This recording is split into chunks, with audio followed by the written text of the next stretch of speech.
Tremblement de terre au Real Madrid. Tonali dans le viseur. 2 centraux pour reconstruire la défense. Et le futur de Vinicius Junior qui secoue le madridisme.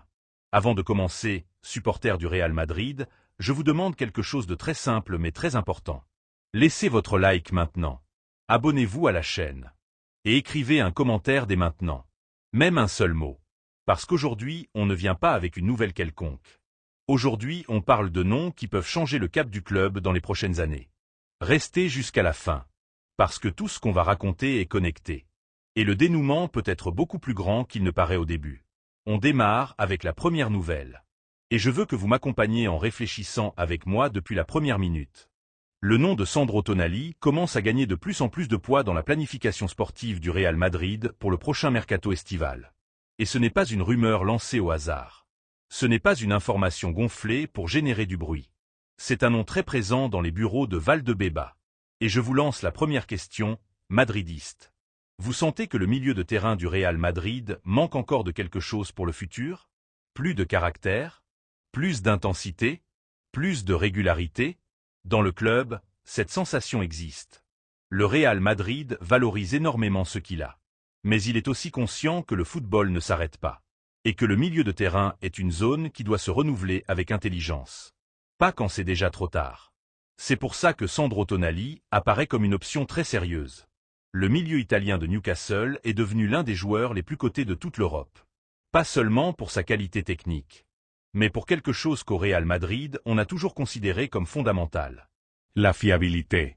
Tonali, c'est de l'intensité. C'est du critère. C'est de l'ordre. C'est du sacrifice. Et c'est du leadership silencieux. Ce n'est pas un footballeur de gestes exagérés. Mais il commande sur le terrain. Et dites-moi, supporter blanc, ce n'est pas ce type de joueur qui réussit généralement habillé en blanc?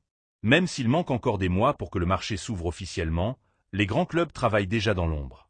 Et le Real Madrid, comme toujours, n'attend pas que le marché explose pour commencer à bouger. À Valdebeba, ils savent que devancer peut faire la différence entre boucler un recrutement stratégique ou arriver tard. Et Tonali est marqué en rouge sur l'agenda. Depuis l'Angleterre, Newcastle est très clair. Le club est pleinement conscient de la valeur de son joueur. Et le considère comme une pièce clé de son projet. Tellement qu'au dernier mercato hivernal, ils ont complètement fermé la porte à toute tentative de sortie. Il y a eu des clubs qui ont essayé, qui ont demandé, qui ont sondé la situation. Et la réponse a été catégorique. Sandro Tonali n'était pas à vendre. Et je vous demande quelque chose de très direct. Si vous étiez Newcastle, vous vendriez votre meilleur milieu maintenant? Ou vous tenteriez de le retenir le plus longtemps possible? La position du club anglais ne répond pas seulement aux sportifs. C'est aussi une question stratégique et économique.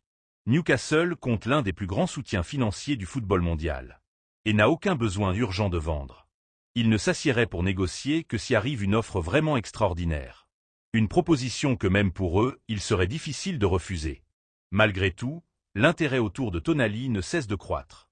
Chaque match qu'il joue renforce son profil de milieu total. Il presse. Il ordonne. Il récupère. Il distribue. Et il comprend le jeu. Son profil colle pratiquement dans n'importe quel projet d'élite. Et le Real Madrid n'est pas l'exception. Pour le prochain été, le club blanc apparaît comme l'une des équipes les mieux positionnées pour tenter son recrutement. Au Real Madrid, il considère que Tonali colle parfaitement au processus de rénovation du milieu de terrain. Une zone absolument stratégique pour le futur de l'équipe. Et selon l'information qui circule, le club serait disposé à mettre sur la table une première offre qui dépasserait les 75 millions d'euros. Je vous demande, madridiste, le montant vous semble élevé? Ou vous pensez qu'un joueur comme Tonali vaut cet effort économique? De mon point de vue, l'opération a beaucoup de sens. Le Real Madrid doit continuer à assurer le contrôle du milieu pour les prochaines années. Et Tonali apporte équilibre, leadership et mentalité compétitive qui collent parfaitement à l'exigence du club. On ne parle pas seulement de talent. On parle de mentalité, de caractère, d'un footballeur qui ne se cache pas dans les grands matchs. Reconstruction totale dans la défense du Real Madrid. Schlotterbeck et Lukeba, les deux centraux qui divisent le madridisme. On continue, Madridist. Et je veux que vous restiez avec moi dans ce raisonnement. Le Real Madrid ne cherche pas qu'un central. Il cherche à reconstruire une ligne défensive en pensant au présent. Et surtout aux 10 prochaines années. Et ici apparaissent deux noms qui génèrent illusion, débats et beaucoup d'attentes dans le club. Nico Schlotterbeck et Castello Luqueba. Avant d'entrer dans les détails, dites-moi quelque chose en toute sincérité. Quand vous voyez l'équipe défendre cette saison, ça vous transmet une sécurité absolue. Ou vous sentez qu'il manque quelque chose? Cette même question se pose dans le club. Et la réponse a mené le Real Madrid à activer avec force le marché en recherche d'un nouveau leader pour l'arrière-garde. Le Real Madrid a mis le focus de manière très claire sur le football allemand. Ce n'est pas une coïncidence. La Bundesliga est devenue ces dernières années une source constante de défenseurs fiables, intenses et avec mentalité compétitive. Et dans ce scénario, Schlotterbeck se détache au-dessus de beaucoup d'autres. Le central du Borussia Dortmund réunit une série de caractéristiques qui collent parfaitement à ce que le club blanc considère prioritaire pour le futur immédiat. Le besoin est réel et urgent. Les blessures ont frappé durement la ligne défensive du Real Madrid ces derniers temps, obligeant à improviser, à bouger des pièces hors de leur position naturelle, et à assumer des risques qui dans les grands matchs se paient cher. Vous pensez que le Real Madrid peut se permettre une autre saison en ne comptant que sur des solutions temporaires en défense? À Valdebeba, la réponse est non. C'est pour ça que la direction comprend que cet été doit être clé pour initier une reconstruction sérieuse de l'arrière-garde. À côté de Schlotterbeck apparaît Castello Luqueba. Le central français de Leipzig s'est consolidé comme l'un des défenseurs jeunes les plus prometteurs du football européen. On ne parle pas d'une promesse sans parcours, mais d'un footballeur qui rivalise déjà au maximum niveau. Luqueba a 23 ans. Un âge idéal pour initier une étape longue dans un club comme le Real Madrid. Vous ne pensez pas que le Madrid a besoin de revenir à construire une défense avec des joueurs qui peuvent marquer une époque? À Valdebeba, il valorise énormément le profil de Luqueba pour plusieurs raisons. La première, c'est son physique. C'est un central rapide, puissant, avec une capacité de correction impressionnante. Dans le football actuel, où les défenses jouent très haut et les espaces dans le dos sont constants, avoir un central avec vitesse est presque une obligation. Et Luqueba remplit largement ce critère. En plus, Luqueba est très fort dans les duels individuels. Il ne fuit pas le contact. Il va au choc. Et sort généralement gagnant dans les situations de 1 contre 1. Sa situation contractuelle est aussi un point important. Luqueba a un contrat jusqu'en 2029. Ce qui signifie que Leipzig n'a aucune presse pour vendre.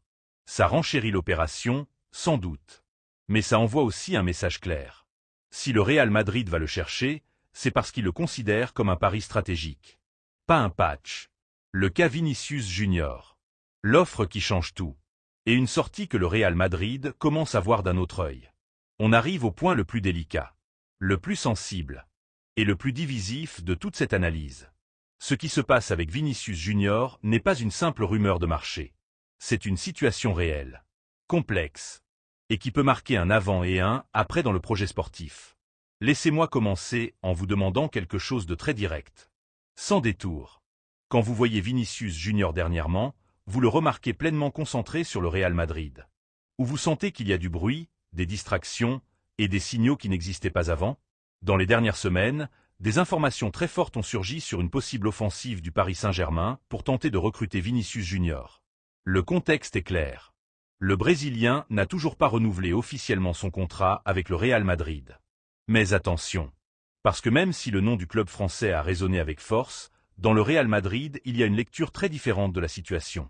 En interne, le club considère très peu probable que Vinicius Junior finisse au Paris Saint-Germain. Pourquoi? Parce que renforcer un rival direct en Europe, c'est une ligne rouge. Vous imaginez Vinicius affronter le Real Madrid en demi-finale de Champions League habillé avec un autre maillot européen? Exactement. Au club non plus. Mais le débat ne s'arrête pas là. Le scénario qui change vraiment les règles du jeu, c'est l'irruption de l'Arabie Saoudite. Plus concrètement d'Al Hilal. Al Hilal n'est pas un rival européen. Il ne rivalise pas contre le Real Madrid en Champions League. Et en plus, il arrive avec une force économique brutale. Selon les informations qui circulent, le club saoudien serait disposé à mettre sur la table une offre proche de 280 millions d'euros pour Vinicius Junior. Dites-moi, madridiste. Un chiffre qui oblige au minimum à s'asseoir et écouter, non? En plus, il y a un facteur qui n'est pas mineur dans cette histoire.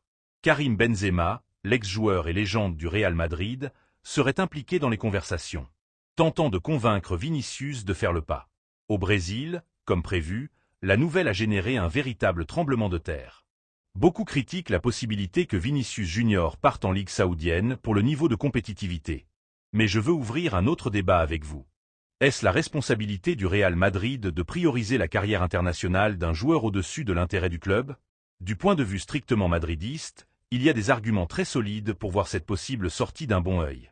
Premièrement, l'économique. Une offre de 280 millions d'euros ne serait pas seulement historique. Elle serait pratiquement inacceptable.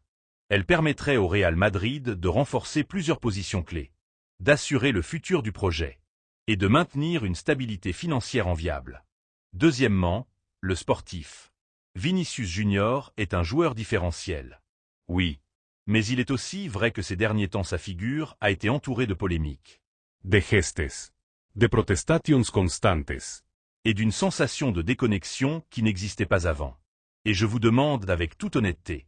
Vous pensez que Vinicius Junior représente encore à 100% les valeurs de concentration, engagement et leadership qu'exige le Real Madrid? Parce que dans le club, il y a des voix qui commencent à en douter. Un autre point fondamental, c'est la planification sportive. Le Real Madrid ne veut sous aucun concept renforcer un rival direct européen. C'est pour ça qu'une sortie vers l'Angleterre ou vers la France génère beaucoup plus de réticence. En revanche, une sortie vers l'Arabie Saoudite élimine ce risque et permet au club de contrôler beaucoup mieux l'impact sportif de l'opération. De mon opinion claire et sans détour, je pense que si cette offre d'Al Hilal se concrétise dans ces termes, le Real Madrid devrait accepter la sortie de Vinicius Junior. Pas parce qu'il n'est pas un grand joueur, mais parce que le moment, le contexte et les chiffres en font une opération intelligente. Le Real Madrid a toujours su vendre au point juste, avant que les problèmes ne deviennent plus grands que le rendement sportif. Et maintenant je vous passe la balle. Vous accepteriez la sortie de Vinicius Junior pour 280 millions d'euros vers l'Arabie Saoudite? Vous pensez que c'est le moment adéquat pour fermer cette étape et en ouvrir une nouvelle? Ou vous pensez que le club devrait le retenir à n'importe quel prix? Je veux vous lire. Parce que ce débat divise le madridisme. Et votre opinion compte. Et maintenant oui. Si cette analyse vous a fait penser, laissez votre like. Abonnez-vous à la chaîne. Et participez dans les commentaires. Parce que votre voix fait aussi partie de cette conversation.